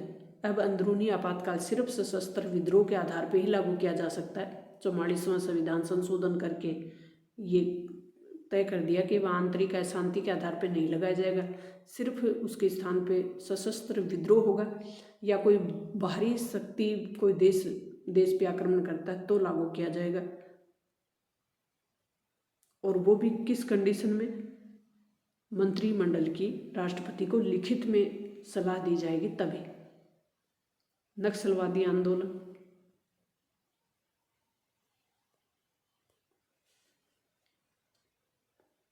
क्षेत्रीय आकांक्षाएं अति महत्वपूर्ण चैप्टर है अपना, और इससे छोटे प्रश्न बहुत आएंगे और आपका स्कोरिंग बढ़ाने में महत्वपूर्ण साबित होगा ये चैप्टर। भारत में आज़ादी के समय क्षेत्रीय आकांक्षाएं क्या होती हैं, किसी क्षेत्र विशेष में रहने वाले लोग पूरे देश की चिंता नहीं करके अपने क्षेत्र विशेष के लिए विशेष मांग करें, केंद्र सरकार से वो विशेष मांग करें तो उसे कहते हैं क्षेत्रीय आकांक्षाएं। अपने क्षेत्र विशेष के लिए उनकी विशेष उम्मीदें होती हैं, विशेष मांग होती है। भारत में आज़ादी के बाद कौन से दशक को स्वायत्तता का दशक कहा जाता है, तो 80 के दशक को क्या कहा जाता है, स्वायत्तता का दशक। स्वायत्तता यानी अपने क्षेत्र विशेष में काम करने की उनको ज़्यादा से ज़्यादा स्वतंत्रता हो, उसे कहते हैं स्वायत्तता। तो स्वतंत्रता और स्वायत्तता में अंतर है। स्वायत्तता का मतलब है किसी क्षेत्र विशेष में, यानी एक निश्चित एरिया में। किस वर्ष पंजाब और हरियाणा राज्य का निर्माण हुआ था, तो 1966 में। हिंदी को राजभाषा बनाने के खिलाफ एक आंदोलन हुआ, कहाँ पे, तमिलनाडु में। कश्मीर पे कब्जा करने के लिए पाकिस्तान के कबीलाई घुस गए थे, तो कब घुसे थे वो, अक्टूबर 1947 में। जम्मू और कश्मीर राज्य के प्रधानमंत्री का पद नाम मुख्यमंत्री में कब बदला, 1965 में। Operation blue star most important प्रश्न है। ऑपरेशन ब्लू स्टार का संबंध किस राज्य से है, पंजाब से। राजीव गांधी और लाल डेंगा के बीच शांति समझौता कब हुआ था, 1986 में। 30 जून 1986 को सिक्किम को भारत में कौन से नंबर का राज्य बनाया गया, 22वां राज्य। कब, 1975 में। भारत के कौन से राजनेता खुली अर्थव्यवस्था और कंप्यूटर प्रौद्योगिकी के समर्थक थे, तो राजीव गांधी। खुली राजनीतिक व्यवस्था और कंप्यूटर प्रौद्योगिकी। गोवा को पुर्तगालियों से आज़ाद कब करवाया गया, तो ये था 1961 का समय। मोस्ट इंपोर्टेंट प्रश्न है अपना। भारत की आज़ादी के समय जम्मू और कश्मीर का शासक कौन था, हरी सिंह। जम्मू कश्मीर के प्रथम प्रधानमंत्री शेख मोहम्मद अब्दुल्ला। भारत के प्रधानमंत्री के पदनाम को बदलकर जम्मू कश्मीर का मुख्यमंत्री पदनाम किया गया। प्रस्ताव के तहत पंजाब में क्षेत्रीय स्वायत्तता, कौन सा प्रस्ताव था जिसके तहत पंजाब में क्षेत्रीय स्वायत्तता की मांग उठाई गई थी, उसका नाम था आनंदपुर साहिब प्रस्ताव। कब लाया, 1973 को। कौन लेके आया, अकाली दल। भारत में अकाली दल पंजाब में एक प्रमुख क्षेत्रीय दल है। भारत में क्षेत्रीय भावनाओं को लेकर चलाया गया आंदोलन द्रविड़ आंदोलन है। पंजाब में अमन कायम करने के लिए 1985 में एक समझौता हुआ जिसका नाम है पंजाब समझौता। किसके बीच, राजीव लोंगेवाल के बीच। पंजाब की तरफ से लोंगेवाल और राजीव गांधी उस समय देश के प्रधानमंत्री थे। भारत के पूर्वोत्तर क्षेत्र में 7 बहनों के नाम से जाना जाता है। पूर्वोत्तर का जो क्षेत्र है, असम, अरुणाचल प्रदेश, मेघालय, मिजोरम, त्रिपुरा, नागालैंड, मणिपुर, ये जो क्षेत्र है इसको पूर्वोत्तर कहते हैं और ये 7 बहनों के नाम से जाना जाता है।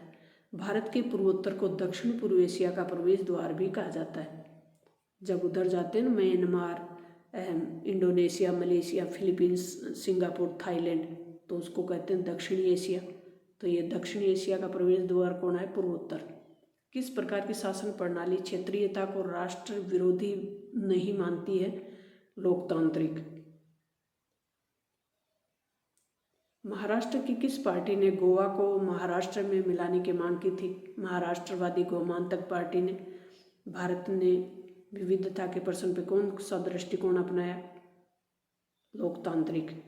भारत में क्षेत्रीयता की मांग बार बार उठी है, स्वायत्तता की मांग बार बार उठी है, लेकिन फिर भी भारत में लोकतांत्रिक व्यवस्था होने के कारण उसका भारतीय शासन व्यवस्था का दृष्टिकोण लोकतांत्रिक होने के कारण विविधता में एकता को स्थापित कर लिया गया।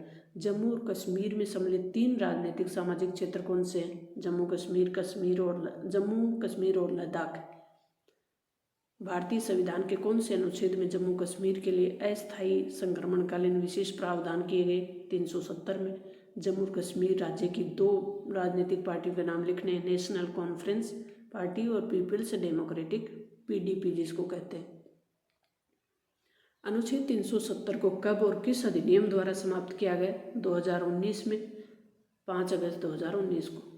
जम्मू कश्मीर पुनर्गठन अधिनियम नाम दिया गया इसको। जम्मू और कश्मीर राज्य को पुनर्गठित करके 2 केंद्र शासित प्रदेश बनाए, एक तो जम्मू कश्मीर और एक लद्दाख।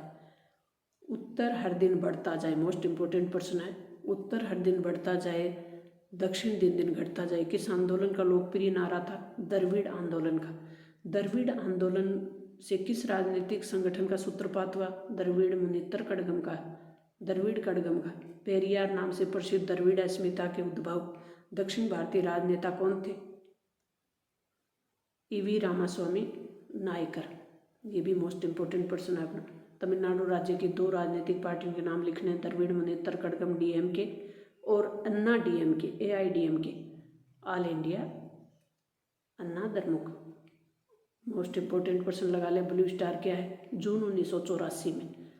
कब? 1984 में। अमृतसर में स्वर्ण मंदिर में आतंकवादियों के विरुद्ध भारत सरकार द्वारा चलाए गए सैन्य अभियान का कुट नाम क्या रखा गया? Operation blue star. पंजाब समझौता राजीव गांधी और नरमपंथी अकाली दल हरचंद सिंह लोगेवाल के मध्य हुआ। मोस्ट इम्पोर्टेंट प्रश्न है भी। पंजाब सूबे के गठन का आंदोलन अकाली दल के द्वारा। पूर्वोत्तर भारत के किन राज्यों को 7 बहनों के नाम से जाना जाता है? मोस्ट इम्पोर्टेंट, इन राज्यों के नाम याद करें। Mizoram national front, Mizo national front का गठन किसके नेतृत्व में हुआ? लाल डेंगा के नेतृत्व में। पूर्वोत्तर भारत में राजनीतिक स्वायत्तता की मांग उठने का प्रमुख कारण क्या है? ये भी मोस्ट इम्पोर्टेंट प्रश्न है। गैर असमी लोग, असम से बाहर के जो लोग हैं उनको असम के लोग चाहते हैं कि इनको बाहर निकाला जाए, और इसी मांग को लेकर वो क्या करते हैं? भारत सरकार से बार बार मांग उठाते हैं। असम से अलग होने के लिए जनजाति समुदाय के नेताओं ने किस पार्टी का गठन किया? All India party hills conference. पहले क्या था? Eastern India tribal union. पूर्वोत्तर भारत में पहला अलगाववादी आंदोलन चलाया गया था मिजो नेशनल फ्रंट द्वारा पूर्वोत्तर भारत में। 1989 में यानी 79 में असम में विदेशियों के विरुद्ध, बाहरी लोगों के विरुद्ध एक आंदोलन चलाया गया। उसका नाम, इस संगठन का नाम था Assam all Assam student union, AASU. इसका पूरा नाम भी पूछा जा सकता है। आसू का पूरा नाम क्या है? All Assam student union. AASU संगठन की आप्रवासियों को लेकर मांग क्या थी कि 1951 के बाद जितने भी लोग असम में आकर बसे उनको असम से बाहर भेज दिया जाए। नागा नेशनल काउंसिल का गठन अंगामी जापू फिजू द्वारा। असम समझौता कब और किसके द्वारा 1985 में हुआ? ऑल असम स्टूडेंट यूनियन यानी आसू और राजीव गांधी के बीच। सिक्किम के लोकतंत्र बहाली आंदोलन के प्रमुख नेता कौन थे? क्षेत्रीय आकांक्षाओं का एक आधारभूत सिद्धांत क्या है? क्षेत्रीय आकांक्षाएं लोकतांत्रिक राजनीति का एक अभिन्न अंग है। मोस्ट इम्पोर्टेंट है। उन 4 देशों के नाम लिखिए जिनकी सीमा भारत के पूर्वोत्तर राज्यों से लगती है। तो चीन की भी लगती है, म्यांमार की भी, बांग्लादेश की भी, भूटान की। ऑपरेशन ब्लू स्टार से आप क्या समझते हैं? ये लिखे।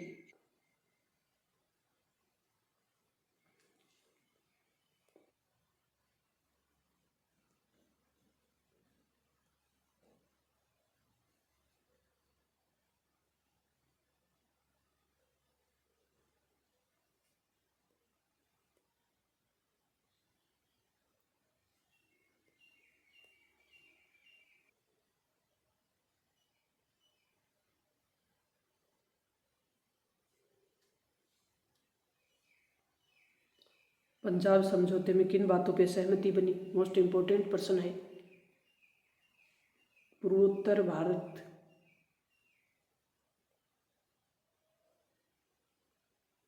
आज़ादी के बाद अब तक उभरी क्षेत्रीय आकांक्षाओं से हम क्या सबक सीख सकते हैं? ये भी मोस्ट इम्पोर्टेंट प्रश्न है। क्षेत्रवाद और क्षेत्रीयता, द्रविड़ आंदोलन की विशेषता, ये भी मोस्ट इम्पोर्टेंट प्रश्न है। तो ये आंदोलन ब्राह्मणों का विरोध करता है। ये जो आंदोलन है उत्तरी भारत में राजनीतिक, आर्थिक और सांस्कृतिक प्रभुत्व को भी नकारते हुए अपनी जो क्षेत्रीय गौरव है उसकी प्रतिष्ठा पे जोर देता है। ये आंदोलन हिंदी भाषा को राजभाषा बनाने का भी विरोध करता है। तो क्षेत्रीय असंतोष को नियंत्रित करने के सुझाव दीजिए, आपसे सुझाव लिए जा सकते हैं। तो क्षेत्रों का संतुलित विकास किया जाना चाहिए, भाषावाद की समस्या का समाधान कर लेना चाहिए और राष्ट्रीय हितों को प्रमुखता दी जानी चाहिए। राष्ट्रीय एकता का महत्व है वो भी समझना चाहिए। स्वतंत्रता के बाद देश में उत्पन्न तनाव और संघर्ष के क्या कारण थे? ये आनंदपुर साहिब प्रस्ताव। अब जो मोस्ट इम्पोर्टेंट प्रश्न है, ये प्रश्न भी आपको याद रखना है कि प्रत्येक क्षेत्रवादी आंदोलन पृथकतावादी आंदोलन नहीं होता। स्पष्ट कीजिए। क्षेत्रवादी आंदोलन अपने क्षेत्र विशेष की स्वायत्ता के लिए मांग करना, विरोध करना, तनाव पैदा करना, लेकिन पृथकतावादी आंदोलन होता है देश से अलग हो जाना। तो प्रत्येक क्षेत्रवादी आंदोलन है वो पृथकतावादी आंदोलन नहीं होता। बिल्कुल सही है। क्षेत्रीय हितों के संरक्षण हेतु क्षेत्रवाद है वो लोकतंत्र की प्राणवायु है। भारत में अनेक ऐसे क्षेत्रीय आंदोलन चल रहे हैं जो भारत से अलग नहीं होना चाहते बल्कि अपनी क्षेत्रीय हितों की मांग के लिए अपने आंदोलन करते हैं, जैसे झारखंड मुक्ति मोर्चा आंदोलन। अब अपना मोस्ट इम्पोर्टेंट प्रश्न है और चैप्टर है भारतीय राजनीति में आए नए बदलाव।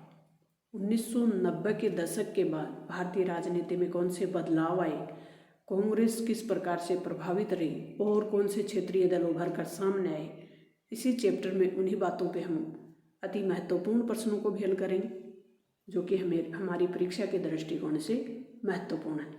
भारत में दलीय व्यवस्था का कौन सा रूप प्रचलित है? तो बहुदलीय व्यवस्था है। भारत में 2 से अधिक दल हैं।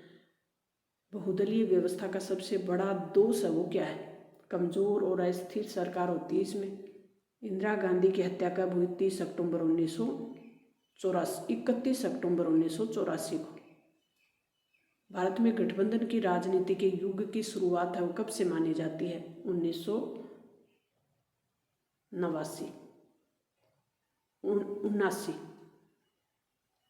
89 में गठबंधन की राजनीति मानी जाती है। 89 से। जनता दल का गठन कब हुआ? 1977 में। राष्ट्रीय मोर्चा में शामिल मुख्य दल कौन से हैं? तो राष्ट्रीय मोर्चा में मुख्य जो दल है वो कौन सा है? जनता दल। राष्ट्रीय मोर्चा कब बना था? 89 में बना था। पहली बार 89 में एक गठबंधन बना था, मोर्चा बना, उसका नाम क्या था? राष्ट्रीय मोर्चा। संयुक्त मोर्चा की सरकार कब बनी? 1996 में। ये मोर्चा आपको बिल्कुल याद रखना है। ये सुमेलित वाले में भी आ सकता है, वैसे भी पूछा जा सकता है। कौन सा दल इसमें मुख्य था? तो राष्ट्रीय मोर्चा में जनता दल मुख्य था। राजग का मुख्य दल कौन सा था? तो ये भाजपा, भारतीय जनता पार्टी। और राजग कब बना? 1998 में। संयुक्त प्रगतिशील का मुख्य दल कौन सा है? तो ये कांग्रेस पार्टी है। मंडल आयोग का गठन कब हुआ? तो मंडल आयोग का गठन 1978 में। मंडल आयोग की सिफारिशों को किसके द्वारा लागू किया गया था? तो ये वीपी सिंह के द्वारा। मंडल आयोग की सिफारिशों को लागू करने वाले प्रधानमंत्री थे वीपी सिंह। बसपा के संस्थापक कौन है? काशीराम। शाहबानो मामला किस वर्ष सामने आया था? तो 1985 में। शाहबानो मामला क्या था? एक 60 वर्षीय जो मुस्लिम महिला थी उसे उसके पति ने डिवोर्स दे दिया, 3 तलाक दे दी, तो वो सुप्रीम कोर्ट में चली गई थी। वो मामला कहलाता है शाहबानो मामला। वर्तमान में निम्न किस राजनीतिक पार्टी को राष्ट्रीय पार्टी का दर्जा दिया गया है? वो शिवसेना। 2019 की लोकसभा चुनाव में भाजपा को कितनी सीटें प्राप्त हुई? तो ये है 303। भारतीय राजनीति में बड़े बदलाव कब आए? 1980 के दशक का जो आखिरी समय था, बड़े बदलाव आए। 1984 में लोकसभा चुनाव में कांग्रेस को कितनी सीटें मिली? 416। राजीव गांधी की हत्या जो श्रीलंका का एक आतंकवादी ग्रुप है लिट्टे उसके द्वारा की गई थी, कब की गई? 21 मई 1991 को। गठबंधन सरकारों में सबसे बड़ी भूमिका किस पार्टी ने निभाई? क्षेत्रीय पार्टियों ने। राष्ट्रीय मोर्चा का गठन 89 में।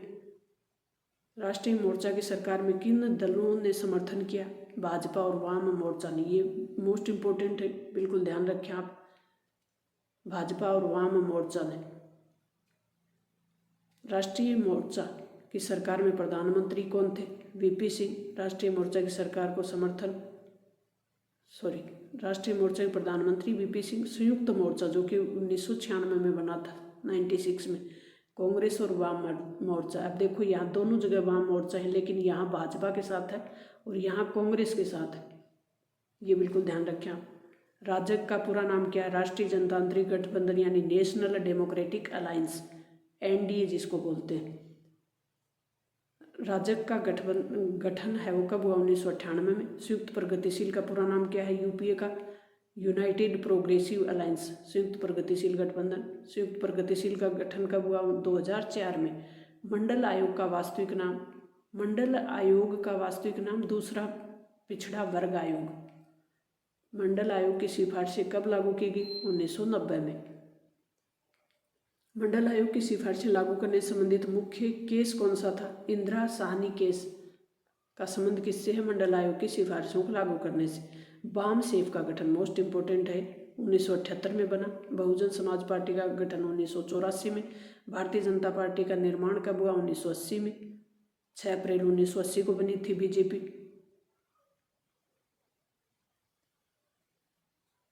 हिंदुत्व हिंदूपन शब्द किसने गढ़ा है? वीडी सावरकर ने। मुस्लिम महिला अधिनियम पास हुआ 1986 में। बाबरी मस्जिद कब गिराई गई? 6 दिसंबर 1992 को। सिख विरोधी दंगे 1984 में हुए। जो गुजरात दंगा है वो कब हुआ? 2002 में। राजीव गांधी की मृत्यु के बाद किसे प्रधानमंत्री चुना गया? पीवी नरसिम्हा राव को। मोस्ट इम्पोर्टेंट प्रश्न है अपने। कौन सा क्षेत्रीय दल हिंदी भाषा का विरोधी और राज्यों की स्वतंत्रता का पक्षधर है? द्रविड़ मुनेत्र कड़गम, हिंदी भाषा का विरोधी। भारत के राजनीतिक दलों को मान्यता कौन प्रदान करता है? निर्वाचन आयोग। 2014 से 2019 में किस दल को बहुमत प्राप्त हुआ? बीजेपी को। 2019 में भाजपा को कितनी सीटें प्राप्त हुई? 303। पूरा नाम आप एग्जाम में लिखें, भारतीय जनता पार्टी। 2019 में कांग्रेस को कितनी सीटें मिली? 52। कांग्रेस प्रणाली की समाप्ति कौन से चुनावों से मानी जाती है? 89 के चुनावों से। कांग्रेस प्रणाली 1952 से, जो कि प्रथम आम चुनाव हुए 1952 से 1967 तक एक ही दल की सरकार रही, उसको कहते हैं कांग्रेस प्रणाली। रजनी कोठारी जैसे राजनीतिक विश्लेषक हैं उसको कांग्रेस प्रणाली के नाम से जानते हैं। तो इसकी समाप्ति कब मानी गई? 89 में, क्योंकि 1971 में फिर से कांग्रेस आ जाती है, 1980 में भी फिर से कांग्रेस आ जाती है, लेकिन 89 के बाद कांग्रेस कभी भी पूर्ण बहुमत से केंद्र में नहीं आ पाती, इसलिए इसको मानते हैं 89 से। मंडल आयोग की मुख्य सिफारिशें पिछड़ा वर्ग को आरक्षण देने से संबंधित थी। राजनीतिक सत्ता को सामाजिक समानता का आधार कौन मानता है? काशीराम। गठबंधन की राजनीति के इस दौर में राजनीतिक दल किस बात पर बल दे रहे हैं? विचारधारा के अंतर के स्थान पर सत्ता में हिस्सेदारी की बातों पर जोर दिया जा रहा है गठबंधन की राजनीति में। मोस्ट इम्पोर्टेंट प्रश्न है, ध्यान रखें। गठबंधन सरकारें एक दलीय सरकार की तुलना में अधिक लोकतांत्रिक होती हैं। इस पक्ष में आपके तर्क देने कि गठबंधन की सरकार यानी जो मिली जुली सरकार होती है वो एक दल के पूर्ण बहुमत से अच्छी होती है, ज़्यादा लोकतांत्रिक होती है, वो ज़्यादा तानाशाही रूप नहीं ले पाती। जैसे वर्तमान में बीजेपी तानाशाही रूप में आई हुई है क्योंकि उसके पास पूर्ण बहुमत है, इसलिए। तो गठबंधन सरकारें किस प्रकार से ज़्यादा लोकतांत्रिक होती है? गठबंधन सरकारों में विशेष तानाशाही का डर नहीं होता। गठबंधन सरकारें उस समय एक अच्छा विकल्प प्रस्तुत करती हैं जब किसी एक पार्टी को स्पष्ट बहुमत प्राप्त नहीं होता और भिन्न यानी कई दल मिलकर राजनीतिक विचारधाराओं का समन्वय प्रदान करते हैं और क्षेत्रीय दल सम्मिलित होकर अपने क्षेत्र के विकास के लिए भी कार्य कर सकते हैं। यानी क्षेत्रीय दलों का महत्व बढ़ जाता है गठबंधन सरकारों में, सीधी सीधी बात यह है। तो इसलिए क्षेत्रीय विकास पे भी जोर ज़्यादा दिया जाता है। 1990 के दशक में भारतीय राजनीति में कौन कौन से बड़े बदलाव आए, ये आपको बिल्कुल ध्यान होना चाहिए कि 1990 के दशक में, क्योंकि चैप्टर ही अपना यही है कि 90 के दशक के बाद राजनीति में आए बदलाव। 1989 के चुनाव में कांग्रेस की हार और केंद्र में गठबंधन की राजनीति के दौर का प्रारंभ। गठबंधन का दौर शुरू हो जाता है, कांग्रेस की हार हो जाती है, यानी कांग्रेस बहुमत से दूर हो जाती है। मंडल मुद्दा और अन्य पिछड़ा वर्ग का उदय, बिल्कुल ओबीसी का उदय। नए आर्थिक सुधारों को लेकर सभी दलों में आम सहमति का निर्माण, ये भी उदारवाद का 1991 में भारत उदारवादी सिस्टम को अपनाता है, तो नए आर्थिक सुधारों का दौर शुरू होता है। भारतीय जनता पार्टी का उदय, अब बीजेपी की मंडल कमंडल की राजनीति शुरू हो जाती है और भारतीय जनता पार्टी का उदय हो जाता है और कांग्रेस बहुमत से दूर हो जाती है। हिंदुत्व की राजनीति प्रभावी हो जाती है, यानी धर्म की जो राजनीति है, सांप्रदायिक राजनीति है, वो उसका भी उभार होता है। राजीव गांधी की हत्या और कांग्रेस के नेतृत्व में परिवर्तन। भारत में गठबंधन सरकारों के उदय के कारण क्या रहे, ये भी मोस्ट इम्पोर्टेंट प्रश्न है। कांग्रेस के प्रभुत्व की समाप्ति और कांग्रेस के विरुद्ध विपक्षी दलों की गठबंधन नीति, लोकसभा में किसी एक दल को स्पष्ट बहुमत नहीं मिलना और क्षेत्रीय दलों की बढ़ती भूमिका। गठबंधन राजनीति के इस दौर में राजनीतिक दल विचारधारा के आधार पर गठबंधन नहीं करते। पक्ष विपक्ष में तर्क देना है आपको, किसी दल विशेष को चुनौती देना। 1977 में जनता दल का उद्देश्य कांग्रेस को चुनौती देना था, किसी दल की सत्ता प्राप्त करने से रोकना। 89 में राष्ट्रीय मोर्चा का उद्देश्य कांग्रेस को और 1996 में राष्ट्रीय संयुक्त मोर्चे का उद्देश्य भाजपा को सत्ता से रोकना था। तो गठबंधन क्यों बनाए जाते हैं, इन्हीं उद्देश्यों से बनाए जाते हैं। वाम मोर्चा दक्षिणी पंथी भाजपा के साथ अभी तक कोई गठबंधन नहीं बनाया गया। कांग्रेस और भाजपा अधिकांश मुद्दों पर परस्पर विरोधी रूप में रहते हैं। गठबंधन सरकारों के दोष क्या है, ये भी मोस्ट इम्पोर्टेंट है। गठबंधन बना तो दिए जाते हैं सरकारें बनाने के लिए, लेकिन इनके दोष भी हैं। इनमें कमज़ोर और अस्थिर सरकारें बनती हैं, कभी भी गठबंधन टूट सकते हैं। अवसरवादिता की प्रवृत्ति भी रहती है, सीट की का जो लालच है वो ज़्यादा होता है, अवसर ज़्यादा देखे जाते हैं। अनुत्तरदायित्व की प्रवृत्ति का भी विकास होता है। राजनीतिक दलों की नीतियों और कार्यक्रमों में अनिश्चितता और अस्पष्टता होती है। 1990 के दशक के 90 के पश्चात भारत में राजनीतिक दलों के कौन से गठबंधन उभरे, मोस्ट इम्पोर्टेंट है। किन्हीं दो के परिणामों की व्याख्या करनी है। गठबंधन 1990 के बाद राष्ट्रीय मोर्चा बना 89 में, संयुक्त मोर्चा बना 96 में, राष्ट्रीय जनतांत्रिक गठबंधन 1998 में, संयुक्त प्रगतिशील गठबंधन 2004 में।